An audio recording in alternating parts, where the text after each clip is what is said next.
Good evening, good evening, good evening, my beautiful Baldy sisters. So good to be here tonight.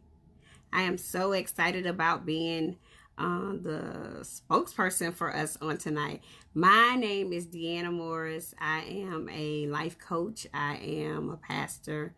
I am a empowerment speaker.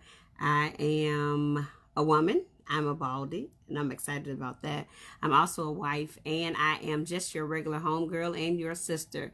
And so on tonight, it is an absolute honor and privilege to be here to share with you my journey of they asked me to come up with a name, and I called this Finally Naked and Unashamed. I am so excited to be able to say that I am finally naked and unashamed. And when I say naked, I mean I'm not hiding anything. What you see is simply what you get. No hair and all. I am beautiful. I am all that I was created in the earth to be from the very beginning. So I'm excited about that. So on tonight, I am so excited about sharing my story. I'm so thankful that I have the opportunity. I know some of you will come in and listen to the replay, but I hope that something is said that will inspire you, that will impact you, that will give you the courage that you need to move forward. Not only move forward, but to become impactful in somebody else's life. So let me just kind of go into my story and share a little bit about me. Again, my name is DeAnna Morris, and I live in Richmond, Virginia. Well, they gave me a series of questions, so I'm going to just dive into the question. One of the questions that I was asked was, when did you become a Baldy? Here's the thing. I became a Baldy in 1988. I have been bald since 1988, which is 31 years now. The crazy thing is, I was covered as a Baldy for 28 of those years. So I have only been naked and unashamed for a little less than 3 years. So here's a little bit about my story. In 1988, I was diagnosed with leukemia, and I was told 6 months later that I had to have a bone marrow transplant in order to survive.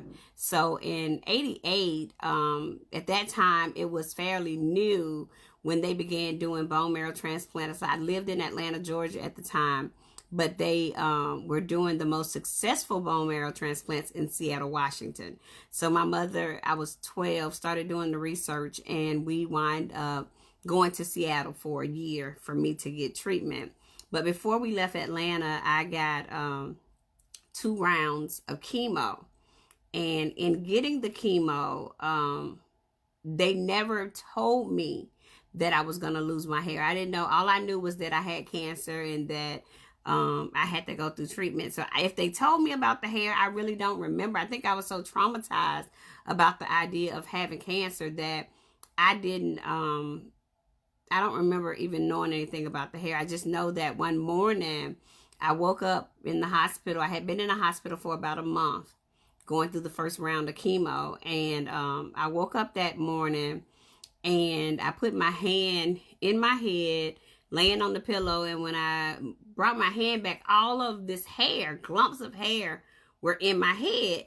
And I'm like, oh my God, what is this? 12 years old. I mean, this is the stage that I'm just hitting puberty. I'm just really getting, nowadays little girls are in their hair early. Well, during that time, I wasn't even getting in the groove of curling hair or combing hair. I'm 12 years old. I'm just hitting that stage where you get ready to go into all of the girly concepts of being a preteen. So when my hair came out of my head, I immediately panic. I'm crying. I'm hysterical. I'm on the phone at the hospital because I'm there by myself. I called my mom. I said, I am not coming out of this room, let alone leave the hospital. I'm not coming out of the room into the hospital hallway without some hair. You have to go and find me a wig, and the wig has to match my hair. 12 years old, giving demands. Come on. So at that time I had just gotten a Jerry curl because I was sick for a little while before they diagnosed me. So my hair had already begun to come out, but it was growing back. I had got a Jerry curl. Yeah, that's right. I got a Jerry curl. So when I got the Jerry curl, when my hair came out, it came out. I had the curl and it came out. So my thing with my mom was, you find a wig that is identical to my hair and you bring it, and I'm not coming out. So I think that was maybe like 10 o'clock in the morning. So my mom didn't get there until 6 o'clock in the afternoon. This is 31 years ago, you guys, and this is how real and vivid this is to me. So I think it was about 6 o'clock in the afternoon when she got there, and she came in with this wig. And strangely enough, before I sat down to do this live, I actually went and found the picture of me in that first wig. So let me show you guys that. This is the picture of my very first wig. This picture is probably 3 months after my hair came out. And that's the very first wig that I ever had. And nobody could have ever told me back then that wig at age 12, I would still be wearing wigs 28 years later. That's right. I said 28 years later. I wore wigs for 28 years. I was absolutely afraid and scared of what people were going to think. And they knew I had been sick. They knew all of those things. But for 28 years, I just could not bring myself to that most vulnerable place of exposing my secret. I mean, some of them actually knew, but it was still my personal secret. It belonged to me, and it was something that I wanted to keep hidden. So when I became a baldie, this is the one thing that I remember about it. When I first went home, I would only take my hair off around my immediate family, which was my brothers and my mom and my dad. And I remember being home one day, sitting up under the piano. We had a piano in our home, and I was sitting up under the piano crying. And I remember my brother coming in the room and getting under the piano with me, and he said, "What is wrong?" And I said, I've lost my hair. I don't look like a girl anymore. He said, "Well, it's okay. I'll shave my head too." So he did. I was 12, and I think he was about 10, and he shaved his head so we could match. And he went through that process with me. So going forward, and I'll backtrack back and forth in this story. In 2017, just on a whim, really on a whim, I decided that I was not going to wear wigs anymore. And when I say I wore wigs, I had every style. I dyed the wigs. I cut the wigs. I put the wigs in the dryer to make them fluffy. I wore them sideways so it'll give me a high right, low left. I did everything that you could think of doing to a wig. I did it. And so in 2017, I just kind of was sitting on the couch one night, and it was like, okay, what are you going to do? And I always kept my hair either shaved, because there were times that I tried to get it to grow and it wouldn't grow. There were times that it would grow, but it would only grow in patches, and I didn't understand why. And I later found out the reason that the hair would not grow is because with me going through the chemotherapy, the one thing that I did know once my hair came out, that most of the kids that were around me, when their hair came back in, it was a really good grade of hair. Well, for me, I didn't have that experience. My hair never got the opportunity to come back in, because 6 months after my second round of chemo, I went to have a bone marrow transplant. And in having a bone marrow transplant, one of the things that they had to do at that time, there's new technology now, they had to give you chemo in a shot. I got chemo intravenously. I got chemo in pills. So I got a lot of chemotherapy. And in that, it did a lot of damage to my skin. My skin changed colors. It closed the hair particles. So my pores in my head were closed. So my hair never grew back. But they kept telling me it was going to grow, and it never did. And so, or it would grow in patches and in spots, but it wasn't full enough for me to walk around with a head full of hair. And so I kind of got used to it. And at that age of 12, when this process started, the crazy thing is that was the time as a little girl, we are our most girly going into that stage of becoming a teenager. And how many of you really understand that this is the time that you recognize who you are as a woman? You're coming into your own, and how devastating and I don't even know the words. I still think about it sometimes.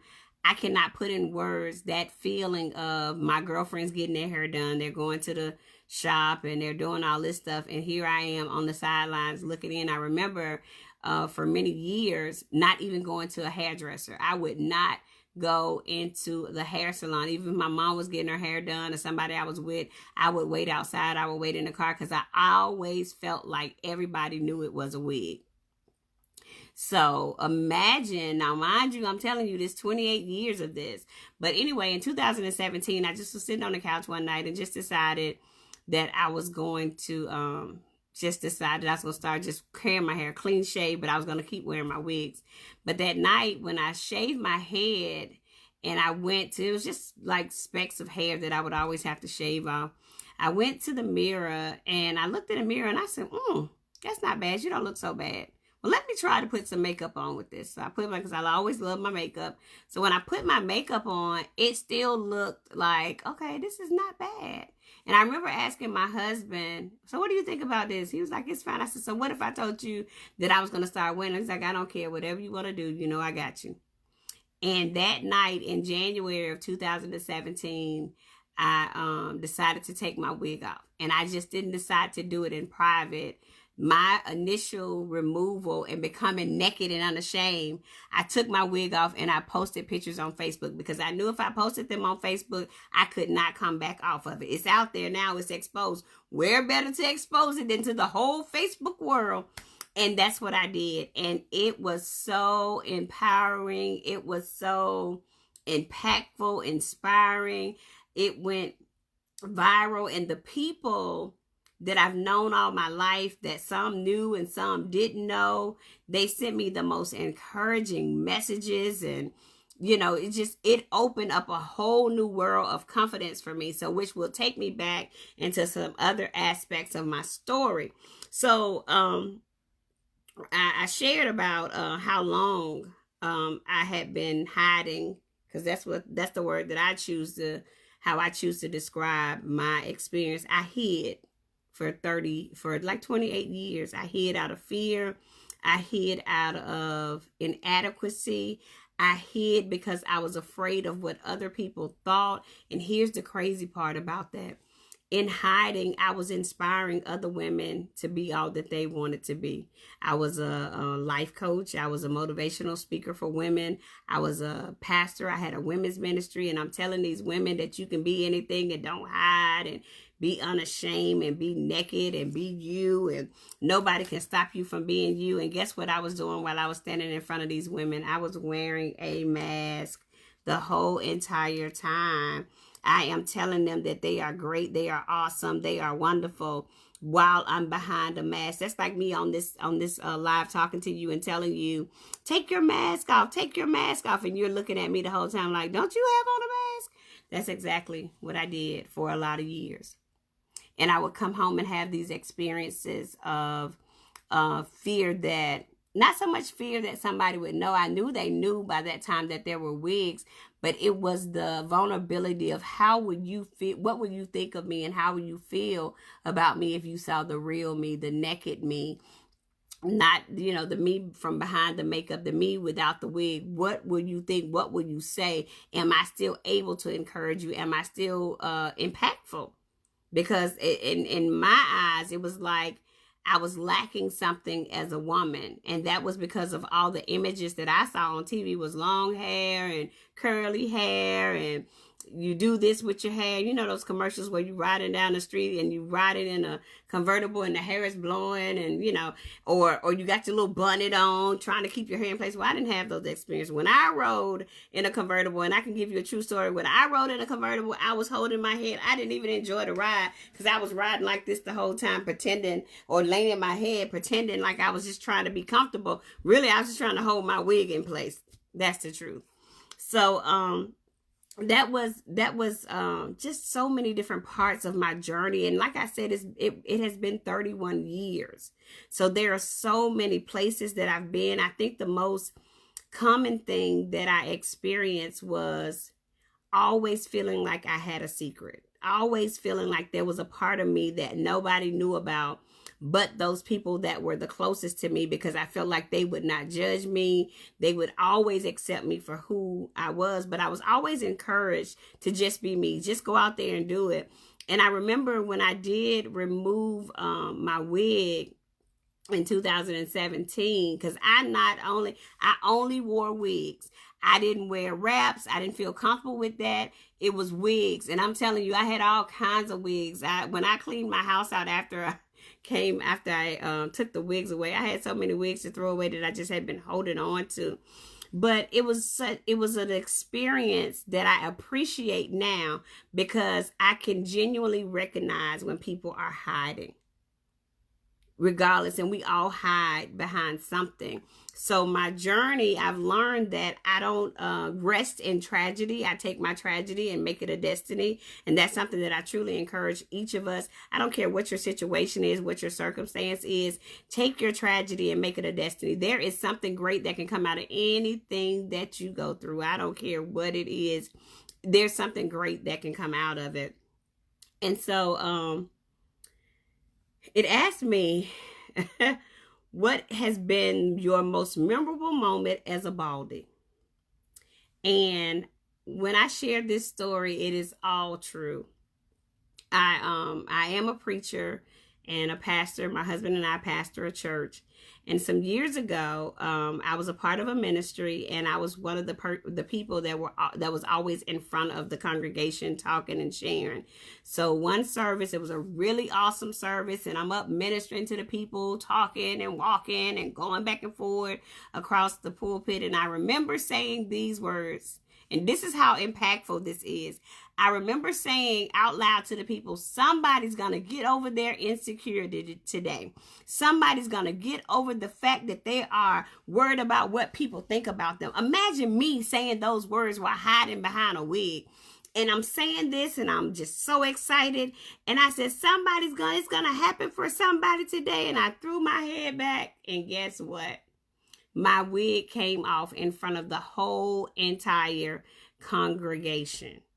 And the wig was laying on the floor. Here's the part. This is the most memorable part of this. And I hope that this will help somebody get free of what other people think. So I had just said these most powerful words to everybody in the congregation. Somebody's going to get over their insecurity. Somebody's going to get over their thoughts of what people think about them. Threw my head back, and my wig fell off in the front of the congregation.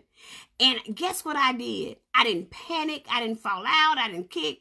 I kept on ministering. I kept on ministering to the people, not even realizing that I was speaking a word to myself that, hey girl, you just got over your stuff, because you're still operating in what you're supposed to operate in.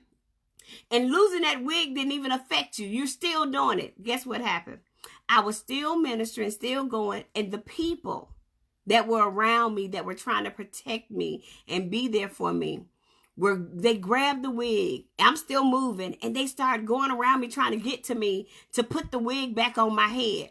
I'm still trying to encourage the people, and guess what happened? I stood still so they can put my insecurity back on me. They didn't mean any harm. They didn't even recognize. But think about what I just said. Somebody's going to get over their insecurity. Somebody's going to get over those feelings of needing validation. And that was for me, because in that instance, the very thing that I talked about happened to me. And I kept moving in it. But those that were around me, that were there to help and to hold me up and to support me, didn't realize that I was the one that I was talking to. So what I allowed them to do was put the insecurity and the vulnerable and that place of secrecy and shame and nakedness back on top of me.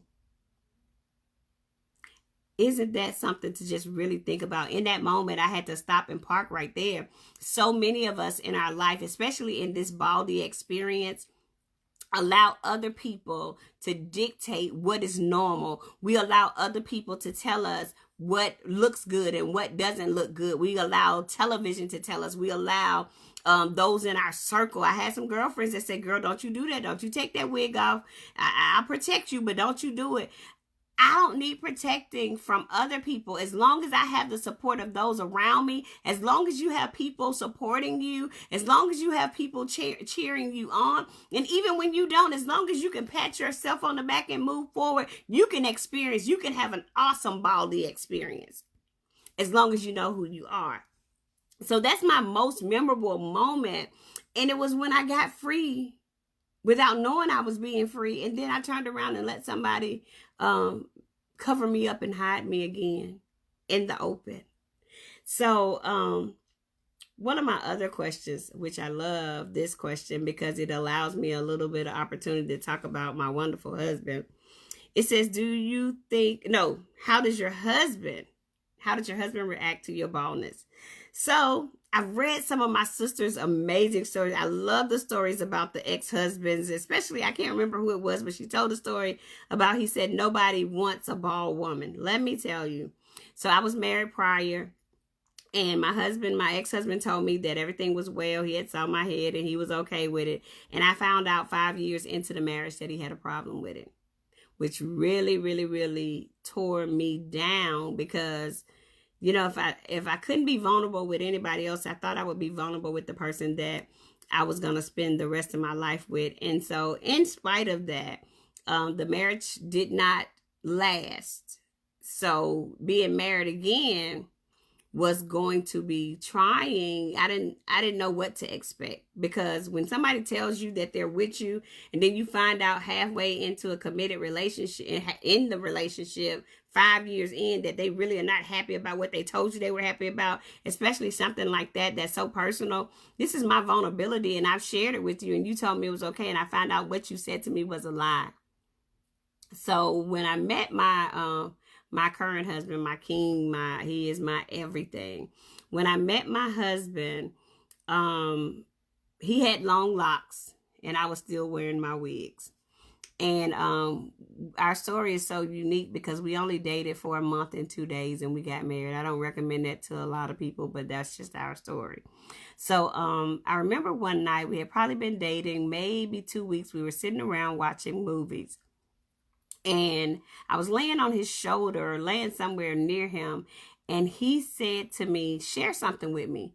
I'm in love, y'all. I'm like, sure, anything, whatever. You know, we're going to spend the rest of our life together. Absolutely. And he says, share something with me. And I'm like, okay. And he touched my wig. Oh, my God. The end of this relationship. No, sir. Our love has gone out the window. I don't want to do this. This is not, And when he touched my wig, I'm like, I said, nope. And he said, no, it's okay. So I said reluctantly, I said, it's okay. That's fine. Okay. And I began to close my eyes. And I guess he could feel the fear in me to the point that, it felt like I just went into being a little girl again. And all of a sudden he said, never mind, it's okay. If you're not ready, it's okay. And I thought that was the greatest thing in the world for him to say, if you're not ready, it's okay. And I'm just like, man, that is so wonderful to have somebody that's so patient. Well, you have to know my husband. So we keep watching the movie, and about 30 minutes into the movie, now somebody, I'm not going to lie, some of my beautiful Baldy sisters would have been fighting after this moment. I was laying next to him still, and all of a sudden, I feel my wig come off, and all I see is it flying across the room. We're right here, and my wig is over there. I have two options. I have to get up and go get it, which means I got to look at you, look at me, and pretend like it's all right based on my prior experience. Or I have to honor the fact that you say it's all right after I get over the fact that you snatched my wig off. So I remember burying my face into his lap crying, just burying my face into his lap because I was so afraid of what his reaction was going to be, and him rubbing me and saying, it's okay, just let me see. And I remember being so afraid to turn around and face him. I was terrified because of my prior experience.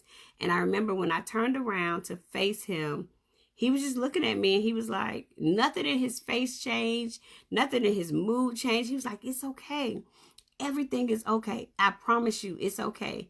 And he said, go get a brush. Let me brush your hair. I'm like, go get a brush. The hardest part was looking him in his face to determine, is what you're saying to me really okay? Is what you're really saying okay? And I remember he said, go get a hairbrush. Let me brush your hair. And from that moment on, he began to try to grow my hair back and treat my hair. And because of what I had experienced with the pores, it just wouldn't grow. And I was okay with that. It would grow a little bit, and he was okay with it. But guess what? I still put that wig right on back on. I did. I was still hiding, still ashamed, still afraid, even though the person that I'm supposed to spend the rest of my life with is telling me that it's okay. It wasn't okay with me. But guess what? I was still encouraging other women that they could be anybody, that they could do anything, and that you are the greatest and you are fearfully and wonderfully made, and still hiding at the same time. And there are a lot of us that walk through this Baldy experience. Some that are listening even now and will listen later. You are still hiding because you haven't gotten to a comfortable place. And I want to encourage you tonight. Get to a comfortable place where you love you and you accept you. And it may not come overnight. It may take a minute to get there. You may start off with family. I had family members that have known me all of my life, 40 years, that had never seen my head. When they came in, I covered up. Even if it was a t-shirt, anything that was around, I covered my head up. I'll lay still so they couldn't see me. And when I did make the decision to come out, I just wanted to be free. I was tired of hiding. And there was always this feeling that I had something that I was hiding from, that there was always a piece of me that I couldn't share. And so it was like I was almost a fraud. I was telling everybody else that they could do these wonderful things, but I didn't believe enough in myself that I could. And so I am at this place now that I am truly naked and unashamed. And even in encountering this group, it has been an absolute joy and thrill. I still have moments where I feel like the ugly duckling. I think we all have that. And I don't think that's just anything with us that are baldies. I think it's just something that women sometimes go through. But God, you guys are giving me so much life, so much strength. There are so many things that I have wanted to do that I didn't feel comfortable doing, because not only do I have issues with my hair, but I have scars and different things. And one of the things that I posted in a group, I think it was a few months ago, there were pictures that I wanted to do. Like I see people do these pictures from their breast up and exposing their body, and I'm like, I got too many scars and people gonna think that looks crazy. But because of some of you and seeing you post so many wonderful encouraging words, I did it, and I shared it with you guys first. I shared it with y'all before I shared it even with my family, and they loved it. This group has brought such another part of my life out that I just did not know existed. And I'm so grateful for it. I've done this, walked this experience, like I said, for 31 years. And if I had had this safe haven years ago, I think I would be farther along. I'm grateful for where I am now in my business and my life. But there's sometimes you have to find somebody that's just like you that can understand it. And even if they don't understand it, you can share the experience together, so that you'll be able to grow. And you guys have provided me such an opportunity to grow. And that's one of the reasons that I wanted to do Baldy Talk Tuesday, because you guys are impacting me. So I wanted to be able to give something back. My journey, if I could describe it in one word, I would call it hidden. I was hidden. My real beauty, my real who I really was hidden for so long, because I was so afraid of what other people were going to think of me. Now I am just like that person that just, I want you to know, the biggest part of my business now, when I go places and my husband said, "You wearing a hat?" No, I am not. I want them to remember the bald lady that came in. And sometimes it's so funny when I go places and I see another baldy sister in the place, I feel some kind of way like, God, I want to be the one to leave the impression, but I got another sister here, so let's just share the spotlight together. Because one thing that I know is, this is who DeAnna is. And the greatest part of being me now is that I don't have any secrets. I don't have anything to hide. What you see is what you get. I'm not hiding behind wigs. I'm not hiding behind makeup. I have too much that has happened in my life to hide who I truly am. My baldness is a part of my story. It's a part of my testimony. It's a part of my life. My scars are a part of my life. I have had, just a quick recap, I've had leukemia. I've had a bone marrow transplant. I've had a cornea transplant. Last year in October, I had open heart surgery. I had a triple bypass surgery. I've had 3 heart attacks. I've been blind. I've been deaf.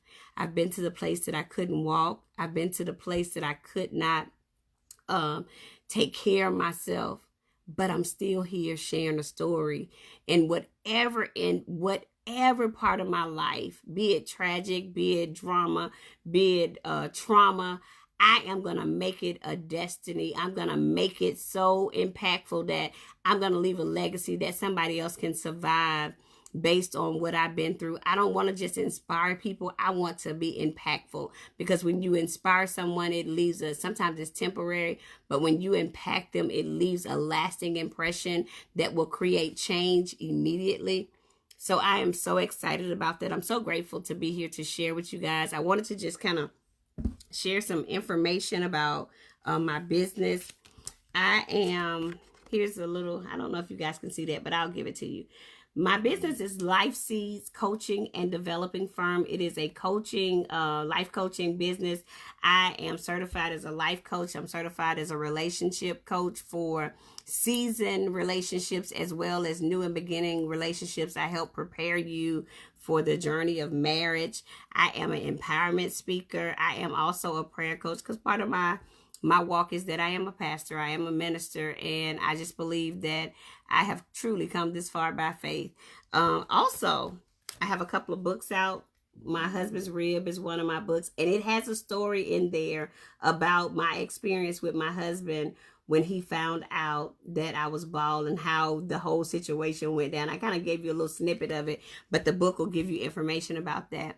My website is www.lifeseedscdf.com.